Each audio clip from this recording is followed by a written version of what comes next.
এক পাগলে বলছে, আমার আল্লাহ যদি খুশি হয়ে আমাকে জাহান্নাম দেয় আলহামদুলিল্লাহ। এবার শিক্ষিত সমাজ যারা আমাদের মতো কিছু আছে না, বেশি পণ্ডিত, এবার যাই বলতেছে সবাই চাই জান্নাতে যাইতে, এই পাগলে চাই জাহান্নামে যেতে। কত বড় গাদা। পাগলে মুস্কি হেসে বলে যায়, হ্যাঁ ঠিকই বলছেন, আপনাদের মতো সুস্থ আমি হতে চাই না, এই পাগলেই থাকতে চাই। এবার তাদের একটু টনক লটলো, কই কেন? সবাই চাই জান্নাত, তুমি চাচ্ছ জাহান্নাম। বলে যে ভাইয়ারা, আপনারা মনে হয় আমার কথাটা খেয়াল করেন নাই। আমি বলেছি আমার রব যদি খুশি হয়ে,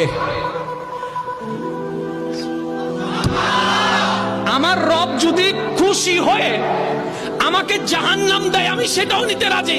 বলে যে এখনো বুঝলাম না। পাগল বলে জ্ঞান দিয়ে রবের বিষয় বোঝা যায় না, দিল দিয়ে বুঝতে হয়। আরে শুনো, রব যখন খুশি হয়ে যাবে জাহান্নামটা জান্নাত হয়ে যাবে, রব যখন নারাজ হয়ে যাবে জান্নাতটা জাহান্নাম হয়ে যাবে।